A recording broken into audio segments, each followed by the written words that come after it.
Dan di episode kali ini, gua akan menceritakan sebuah cerita yang dikirimkan oleh sebut saja bernama Rio. Dia bekerja di sebuah pabrik yang bersekutu dengan iblis. Dan selama dia bekerja di pabrik itu, dia mendapatkan teror yang menyeramkan. Sampai akhirnya dia mengundurkan diri karena tak kuat mengalami teror-teror ketika shift malam. Lalu, seperti apa ceritanya?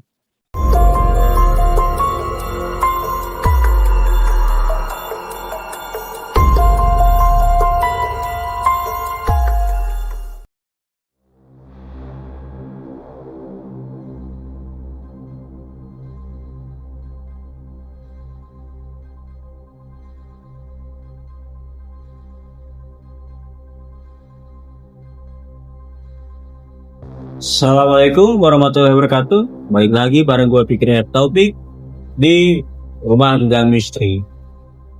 Dan di episode kali ini gue akan menceritakan sebuah cerita yang dikirimkan oleh sebut saja bernama Rio. Dia bekerja di sebuah pabrik yang bersekutu dengan iblis. Dan selama dia bekerja di pabrik itu, dia mendapatkan teror yang menyeramkan. Sampai akhirnya dia mengundurkan diri karena tak kuat mengalami teror-teror ketika shift malam. Lalu, seperti apa ceritanya? Jangan lupa like, comment, dan subscribe channelnya Rumah Duga Misteri. Dan kalau misalnya kalian ingin menjadi narasumber ataupun mempunyai cerita horor, bisa DM ke Instagramnya Rumah Duga Misteri di rumahdugamisteri.official. Tanpa berlama waktu, kita masuk ke ceritanya. Jangan dilanjutkan kalau kamu penakut. Malam itu, dinginnya udara pabrik baja terasa menusuk tulang. Jam dinding di pos satpam menunjukkan pukul 11 malam. Aku, Rio, sudah 3 bulan bekerja di pabrik ini. Dan malam ini adalah shift malam pertamaku. Cerita-cerita seram tentang pabrik ini sudah sering kudengar dari para senior. Pabrik tua yang dibangun di atas tanah kuburan. Sering ada penampakan. Dan yang paling mengerikan, rumor tentang pesugihan yang membuat pabrik ini bisa terus beroperasi meski permintaan pasar menurun drastis. 1 jam pertama berlalu tanpa insiden apapun. Aku berkeliling memeriksa mesin-mesin memastikan semuanya berjalan normal. Tiba-tiba dari ujung lorong terdengar suara tawa perempuan. Tawa yang dingin memecah kesunyian pabrik. Bulu kuduku merinding. Aku mencoba mengabaikannya, berpikir itu hanyalah halusinasi. Tapi tawa itu semakin kencang dan terdengar seperti berasal dari ruang kontrol. Jantungku berdegup kencang saat aku mendekati ruangan itu.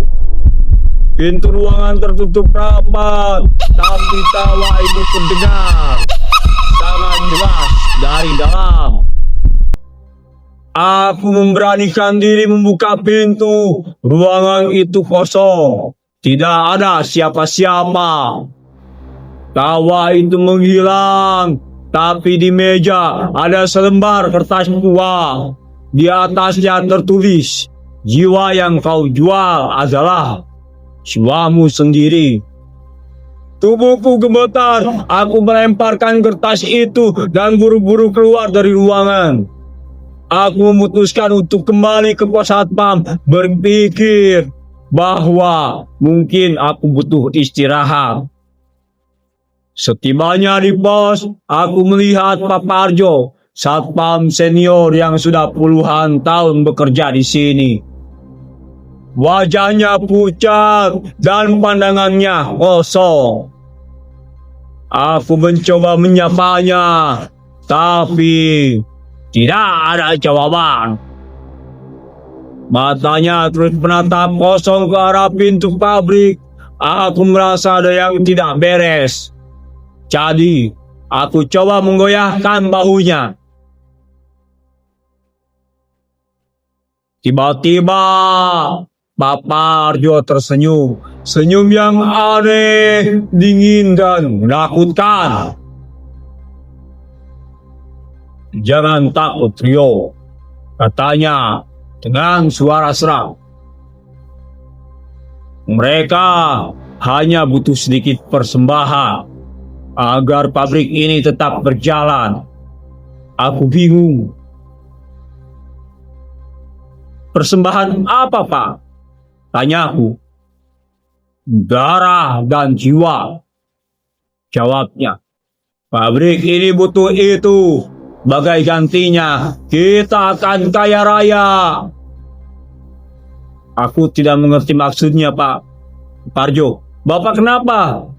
Tiba-tiba Pak Parjo menunjuk ke arahku, matanya memerah dan ia tertawa. Tawa yang sama seperti yang ku dengar dari ruangan kontrol itu. "Kau akan jadi bagian dari kami," katanya. "Semua yang bekerja di sini sudah menandatangani kontrak, dan kau juga akan melakukannya." Aku panik. Aku lari keluar dari pos. Aku meninggalkan Pak Parjo yang tertawa terbahak-bahak. Aku lari sekuat tenaga, ingin keluar pabrik ini secepatnya. Tapi tiba-tiba semua mesin pabrik menyala dengan sendirinya. Suara bising memekakkan telinga. Lampu-lampu berkedip-kedip dan bayangan-bayangan aneh melintas di depanku.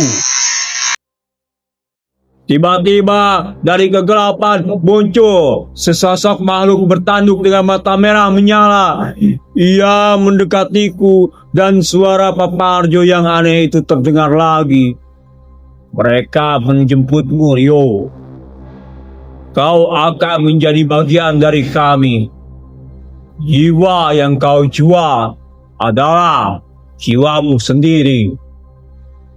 Aku terjatuh dan makhluk itu menatapku dengan tajam. Aku mencoba berteriak, tapi suaraku tidak keluar. Tubuhku terasa berat, seolah-olah ada sesuatu yang menahanku. Aku merasakan sakit luar biasa di dadaku. Makhluk itu tersenyum. Dan tiba-tiba di depanku muncul sebuah dokumen. Di bagian bawahnya sudah ada tanda tanganku. Rio Pratama. Keringat dingin membasahi seluruh tubuhku. Aku terbangun terengah-engah. Aku sudah berada di ranjangku. Wah, itu hanyalah mimpi. Tapi di telapak tanganku ada sebuah cap yang terasa panas. Aku melihat cap itu. Cap itu berupa gambar tanduk dengan tulisan kecil di bawahnya. Sebut saja Pabrik Baja Makmur Jaya. Dan sampai hari ini aku masih bekerja di sana. Namun lambat laun aku merasa lelah dengan teror-teror ini.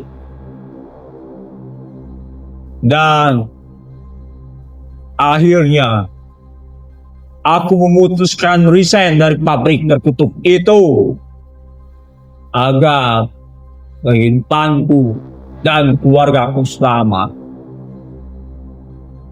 Baik, teman-teman, segitu saja di episode kali ini. Percaya atau tidak, itu hak kalian. Dan seseram apapun pengalaman horor kita, akan lebih seram kalau kita tidak punya uang. Assalamualaikum warahmatullahi wabarakatuh. Sampurasun.